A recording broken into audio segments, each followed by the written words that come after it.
복잡하게 돌아가는 정치판, 그 판을 한눈에 읽어드리는 시간이죠. 윤태곤의 판, 의제와 전략그룹 더모아의 윤태곤 실장, 어서 오십시오. 네, 안녕하세요. 민주당 얘기부터 하지 않을 수가 없네요, 오늘은. 혁신위원장 9시간 만에 낙마 사태.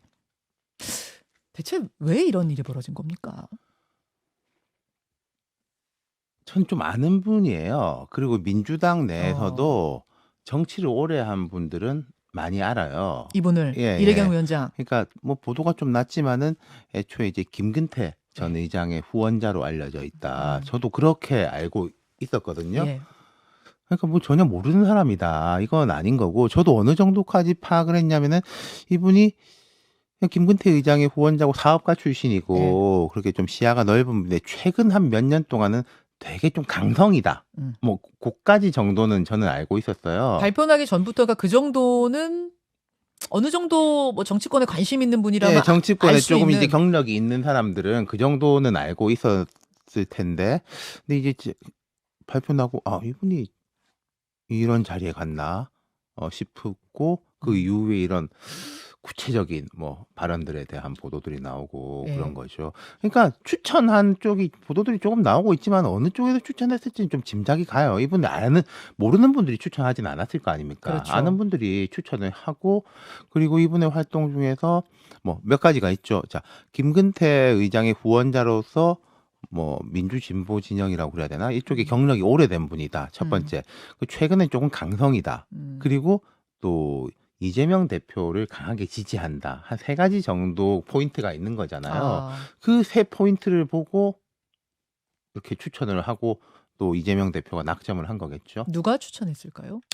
그 제가 말씀드린 대로 지금 뭐 구체적인 사람들 이름이 나오고 있지만은, 그러니까 민주당에서 이른바 86세대 이전 분들은 특히 잘 알고 이분을, 이른바 86 이전 분들. 네, 86세대들도 꽤 알고 정치를 오래 한 분들은. 아까 장경태 최고위원이 그러셨어요. 네. 김근태 전 의장과 지인이다. 그러니까 그 아래도 아니고 한 동료 정도 되는 그러니까 급이다. 당연하게 그렇게 되면은 뭐 이해찬 전 총리 이렇게도 다 잘 아는 사람들인 거죠. 네.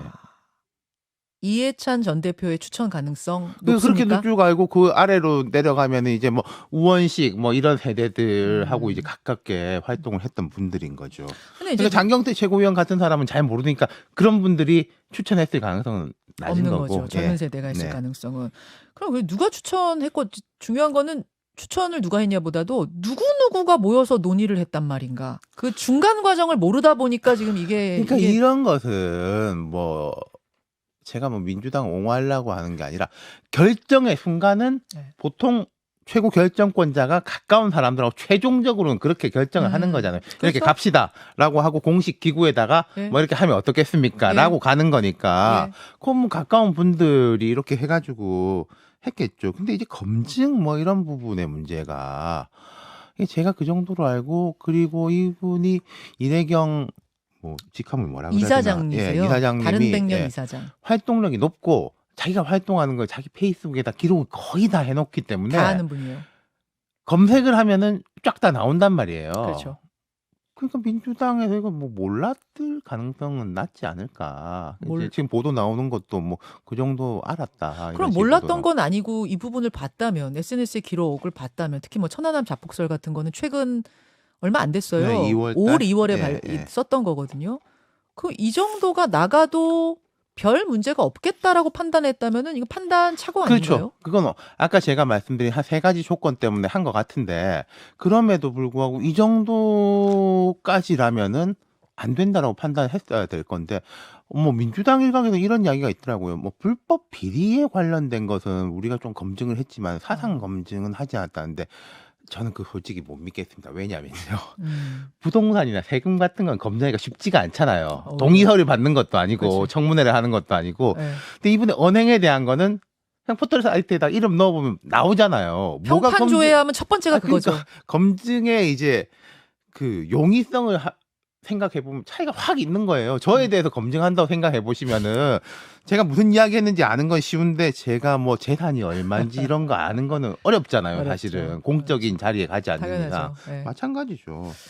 자, 이게 이재명 대표 리더십에 타격이 됐을까? 아니면은 뭐 비교적 빨리 그래도 수습을 했으니까 사퇴했으니까 타격까지는 아닌가 어떻게 보세요? 타격이죠. 지금 이제 민주당에 관련된 뭐 이건 도덕성 이슈는 아닙니다만은 송영길 대표부터 김남국 의원 뭐 이렇게 연결되는 게 다 이재명 대표하고 가깝게 연결되는 분들의 이슈란 말이에요. 그럼 그러네. 이 이래경 이사장도 제가 말씀드린 것처럼 이분은 원래는 이제 뭐 이재명 대표하고 연결되는 인물이 아닌데 누구한테 추천을 받았든지 간에 이재명 대표가 나름의 검증을 해서 최고위에 요청을 해서 최고위에서 이제 승인을 해줘서 음. 발표를 한 거 아니겠습니까? 그렇죠. 그럼 이걸 누구의 책임으로 돌리겠습니까? 이재명 대표의 책임일 수밖에 없는 거죠. 그럼 두 가지잖아요. 이 정도는 문제 없냐? 음흠. 아니면은 몰랐냐? 문제되지 않을 거라고 생각했냐? 이니까 대답을 지금 이재명 대표가 못 하고 있잖아요. 그것을 봤을 때는 그러면은 지금 타격이 될 수밖에 없다. 그렇죠. 보시는 거죠. 다음 혁신위원장은 그럼 누가 올까? 어떤 카드가 가능할까라고 어제 제가 이상민 의원한테 질문을 했더니 이상민 의원이 뭐라고 답을 하셨냐? 이재명 대표부터 사퇴하셔라. 질문은 혁신위원장 누가 와야 돼요? 이랬는데 답변이 이재명 대표부터 사퇴하셔라. 이건 이렇게 보셔야 될 것 같습니다. 제가 여러 번 말씀드렸지만요. 우리 방송 오래 들으신 분들은 기억할 건데 혁신하자는 데는 다 동의한다. 하지만 어느 쪽 방향에서 혁신이냐가 문제다라고 말씀드렸잖아요. 좀 강성으로 우리 똘똘 뭉쳐가지고 윤석열 정부에 맞서고 뭐 이렇게 당원들의 권한이 중요하고 이분이 또 직접 민주주의 이런 것도 많이 하시는 분이거든요. 이래경 이사장이 이런 쪽이 혁신이냐? 예. 아니면 우리가 너무 강성 중심이라서 중도로부터 멀어지고 있다. 바뀌어야 된다라는 쪽이 혁신이냐? 방향. 두 가지로 말씀드렸는데 이분은 완벽하게 전자인 거잖아요. 그렇죠. 이거 누가 시킨 게 아니라 이재명 대표가 뽑은 분이지 않습니까? 그렇죠. 그럼 이재명 대표의 의중은 전자라는 거잖아요. 아, 근데 이 상황에서 또 전자에 걸맞는 인물을 뭐 어디서 데리고 온다면 그게 가능하겠냐? 이상민 의원의 그럼 그 답변은 누가 혁신위원장으로 새로 올까요? 했는데 이재명 대표 사퇴하셔라. 이렇게 어떻게 보면은 좀 뜬금없는 것 같은 답변이 나온 이유는 뜬금없는 게 아니라 이재명 대표가 대표로 앉아 있는 한 또 비슷한 사람이 오지 않겠느냐? 그럼 혁신위원장으로 적합치 않다라는 뜻인 그렇죠. 거고. 그러니까 이재명 대표가 예를 들어서 이 방향이 지금 안 되니까 거꾸로 가야 되겠다. 후자, 뭐 중도 쪽 방향으로 가는 쪽으로 해야 되겠다라고 마음을 먹는다면 그래도 사람 뽑기는 쉽지는 않을 텐데 그런 분위기가 확 바뀔 수는 있겠죠. 하지만 그 선택이 어려운 게 문제인 거죠. 이렇게 질문 드릴게요. 윤태곤 실장님. 지금 민주당 의원들 머릿속에는 어떤 시나리오들이 그려지고 있는 걸까? 정말 큰 판 한번 읽어주세요. 어떤 시나리오들이 돌아가고 있는 겁니까? 이럴 때 우리가 민주당이 그렇다는 게 아니라 너무 복잡하게 생각할 필요가 없어요. 저 사람들이 이렇게 되게 전략적으로 계산이 많아가지고 이런저런 이제 제갈공명 수를 내겠거니 별로 사실은 그렇지 않아요. 단순하게 접근하는 게 더 나을 건데. 그러니까 첫 번째로는 아까 제가 말씀드린 혁신의 방향성에 대한 충돌인 거죠. 그 부분이 제일 강한 것이고. 중도를 향해 갈 거냐? 아니면 대정부 투쟁을 더 강하게 하는 쪽으로 그러니까 갈 이 거냐? 부분이 앞서 말씀드리는 게 지금 이재명 대표 중심을 뭉쳐야 된다는 거하고 이 당에 조금 울타리를 열어가지고 바깥하고 뭉쳐야 된다라는 거하고 같이 돌아가는 거예요. 이래경 이사장은 그 부분에 대해서 제일 적합한 인물이었어요. 그러니까 그럼 이 전략의 방향이 나와 있는 거지 않습니까? 근데 이제 이른바 뭐 비명이라고 그래야 되나? 비주류라고 해야 되는 분들은 그게 아닌 거잖아요. 그렇죠. 그 충돌이 제일 기본적인 것이고. 혁신 다 말하는데 방향이 정반대예요. 그렇죠. 그러니까 이게 지금 같이 갈 수가 없는 거예요. 네. 그리고 또 이제 이렇게 가는 거죠. 지금 이제 이래경 이사장 이분에 대한 비판이라기보다는 맞아요. 이분은 자연인이라고 치고 왜 이런 분을 데리고 와가지고 앉히려고 했냐라는 비판이 커지는 거지 않습니까? 그럼 여기에서 여유가 있으면은 그래 우리가 좀 잘못했다. 앞으로 잘합시다라고 할 건데 여유가 없으면 뭐가 문제냐? 쟤들은 더한데. 그런 이야기도 조금씩 나오잖아요. 아까 뭐 장경태 의원도 조금 뭐 그런 식의 이야기고 그러면은 더 충돌은 커지는 거죠. 악순환의 고리가 형성되는 거죠. 여유가 있는 상황이라면 그렇죠. 몰리지 않는 여유 있는 상황이라면 그래요 뭐 잘못했어요. 뭐 한번 잘못할 수도 있지. 다시 잘 잘해봅시다 이게 되는데 그렇죠. 여유 없으면 오히려 더 이게 좀 충돌이 일어날 수밖에 없다. 거기다가 강하게 이제 간다. 뭐 개별 의원들로 치면 이제 당선 가능성과 공천 가능성이라는 변수가 크게 겹치는 거죠. 그래가지고 이제 제가 큰 판 읽어달라고 말씀드렸잖아요. 혁신이가 되겠는가? 혹은 혁신이 건너뛰고 비대위로 가는 건가? 비대위라면 어떤 그림이 되겠는가? 그걸 넘어서서 갈라질 가능성도 있는가? 그러니까 이 흐름을 보시면은 이대경 위원장 며칠 전에 이제 이재명 대표가 그 당 유튜브에선가 하면서 그래도 저 절대로 안 내려갑니다. 그런 이야기 했잖아요. 네. 그러면서 요런 흐름이 왔단 말이에요. 예. 제 생각에는 더 강하게 뭐 우리 쭉 봤던 뭐 후쿠시마 이슈라든지 이런 것들 앞으로 뭐 노란 봉투법도 있고 싸우고 싶으면 싸울 이슈들은 정말 많지 않습니까? 그런 걸 자꾸 이제 끄집어 내겠죠, 더. 예, 그러면서요. 그러면서 이게 지금 윤석열 정부와의 이 투쟁이 중요하다. 뭐 그런 방향으로 가려고 하겠죠. 이제 총선 다가오면 그럼 비명계에서는 이대로는 안 된다. 이재명 대표 체제로는 우리 진다. 이제 이렇게 또 나오지 않겠습니까? 그렇죠. 그러면 결국 비대위로 가는 그림으로 갈까요? 그러니까 비대위로 간다는 거는 이런 거잖아요. 본인이 내려오지 않으면은 예. 사실은 방법이 없어요. 이준석 대표 시절에 보면은 대통령이 있고 이준석 대표는 당내 영향력도 약했지 않습니까? 예. 기반이라는 게 대중적 기반이 있었지만 당내 기반은 되게 약했잖아요. 최고위원회도 자기 편이 없고. 그렇죠. 근데 그 재판을 몇 번이나 해가지고 힘들게 내렸잖아요. 그럼 이재명 대표는 다르잖아요. 당내 기반 단단하고. 네, 그러면은 당원. 이른바 비명의 입장에서는 그거를 방법이 뭐 승복하고 가든가 나가든가. 그렇게 그림을 보시는군요. 이재명 대표가 이 그립을 놓을 가능성 없다. 그건 매우 낮다. 매우 낮다. 예. 결국 그러면 끌어내려야 되는데 끌어내릴 방법은 좀 없다. 없는 거죠. 네. 그러면 나가는 거다. 예. 싫으면 아니면 있는 것이다. 이렇게 큰 그림을 읽고 있습니다. 윤태곤의 판. 어제 밤에 이건 JTBC발 보도인데 이화영 전 경기 부지사가 김성태 씨한테 이제 쌍방울 김성태 씨한테 이해찬 전 대표한테 뭐 좀 지원을 해야 되니까 돈을 달라 해가지고 매달 3천만 원씩 2년 동안 받았답니다. 이제 김성태도 진술을 했고 여러 가지 뭐 동선이며 휴대폰이며 다 체크가 됐대요. 다만 이제 이것이 배달 사고가 났는지 아니면 그냥 이해찬 대표한테 갔는지까지는 아직 모른답니다. 하여튼 김성태에서 이화영까지 간 거는 지금 확인이 된 것 같아요. 이건 어떻게 한동안 좀 잊고 있었는데 이 쌍방울 이야기는. 그러니까 뭐 이화영 전 부지사가 어떻게 했는지는 제가 모르겠고 이해찬, 이화영 두 분이 되게 가까운 건 맞는 거고 이화영 전 부지사가 됐을 때 해석들이 다 이해찬 대표가 이제 이재명 지사를 지원을 하는구나. 친이계 좌장이 되는구나라고 해석했던 건 맞아요. 이게 뭐 사무실 이야기가 나오던데 이 공교롭게도 국회 앞에 있는 건물인데 제 사무실하고 같은 건물이거든요. 제 엘리베이터에서도 자주 뵙고 인사도 하고 그랬어요. 그랬는데 그런 거는 이제 맞는 거다. 그러니까 아까 이대경 이사장 할 때도 이제 이해찬 대표의 이름이 자꾸 나오고 보십시오. 지금 뭐 친문 뭐 GT DJ계 막 이렇게가 있는 거고 친명계가 있는 건데 민주당의 이런 정통성과 여기를 상징하는 인물 중에 큰 인물이 이해찬 대표인데 이해찬 전 총리인데 강하게 서포트를 하잖아요. 네. 그게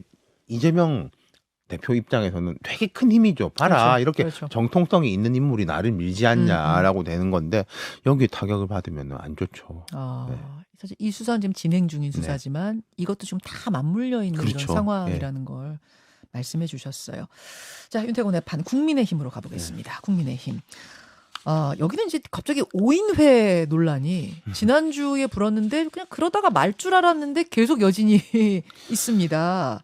이게 있는 거예요? 없는 거예요? 아까 제가 1차적으로 말씀드린 대로 그 민주당에서 이재명 대표가 최고위에 가기 전에 누군가들하고 논의를 했을 거다 말씀드렸고 그 이대경 이사장이 자진 사퇴하기 직전에 보도를 다 보면 고위 전략 회의를 열었다라고 돼 있어요. 예. 그 고위 전략 회의에 몇 명이 가는지 모르겠지만 아마 김영진 뭐 이런 분들이 참여할 거예요. 그런 건 항상 있다. 그 자체는 늘 문제가 아니다. 근데 지금 국민의힘은 최고위원회가 너무 약하잖아요. 네.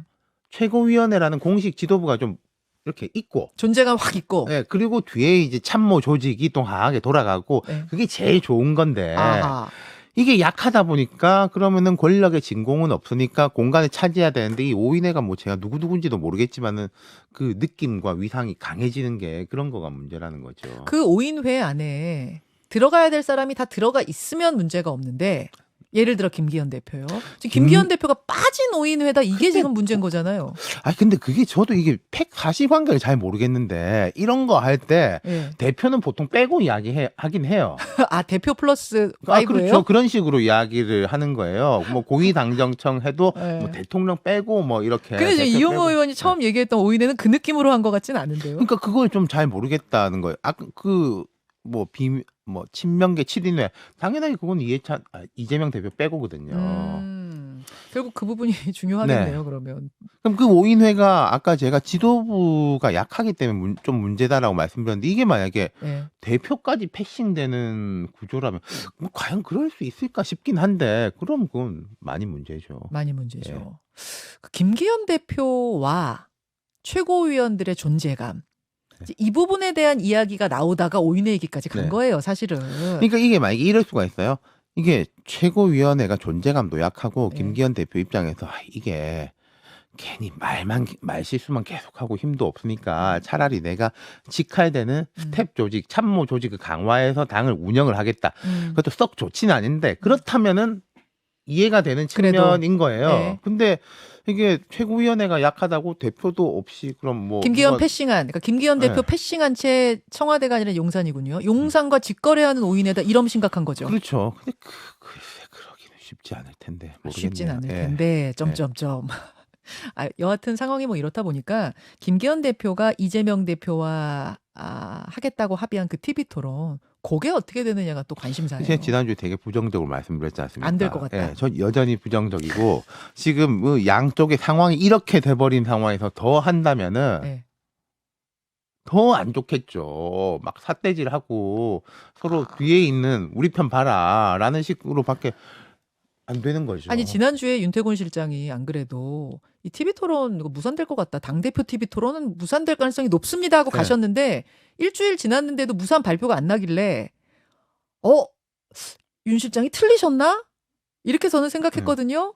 근데 지금 말씀 들어보니 이 이래경 위원장 상황까지 벌어지면서 더 어려워진 거다. 그렇죠. 전 무산될지 안 될지를 떠나서 별로 좋지 않다고 생각해요. 왜요? 긍정적 분명히 삿대질하고 싸우고 이럴 가능성이 되게 높은데 예컨대 대변인끼리 싸우거나 네. 원내대표 회동끼리 잘 안 되면은 최종적으로 대표들이 풀 수는 있어요. 예.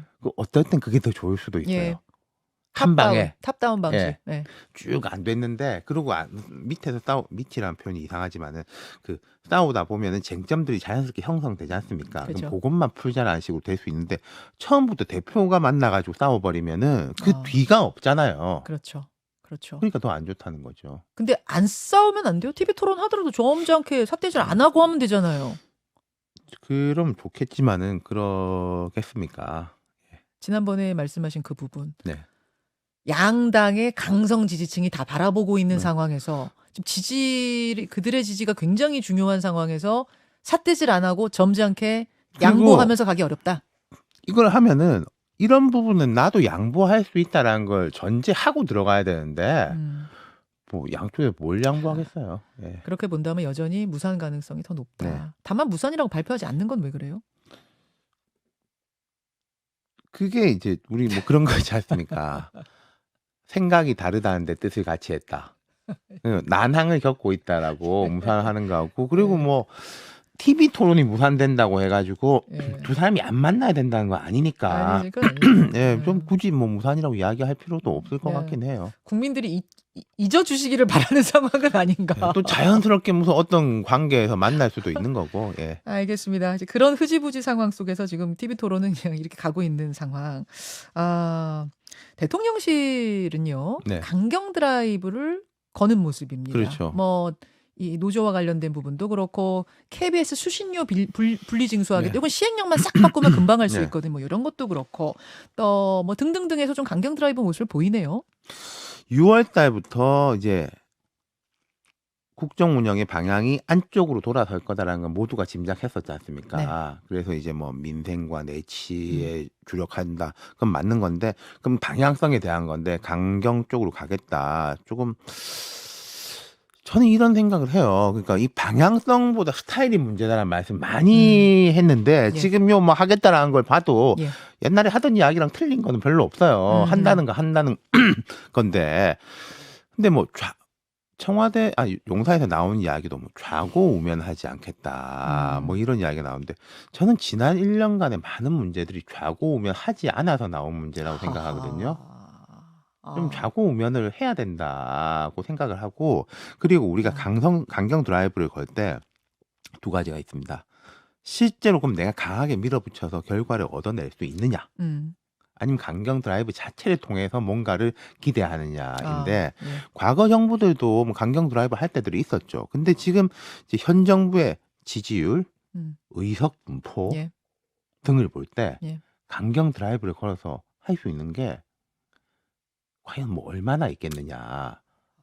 그럼 경찰이 뭐 노조라든지 집회 시위에 대해서 좀 더 원칙적으로 그러니까 여기서 원칙적이란 말에 대해서는 해석이 엇갈릴 수 있지만은 법 테두리 안에서 거의 법 테두리 벗어난 건 아직까지는 없잖아요. 법 테두리 안에서 이게 당당하게 대하라라는 식까지는 할 수 있을 거예요. 네. 근데 무슨 교육 개혁, 노동 개혁, 국민연금 개혁 이런 거는 할 수가 없어요. 입법. 제가 이게 폄하해서 드리는 말씀이 아니라 네. 그 법으로 돼야 되는 건데. 그렇죠. 예. 민주당이 오케이 해야 되니까. 될 수가 없어요.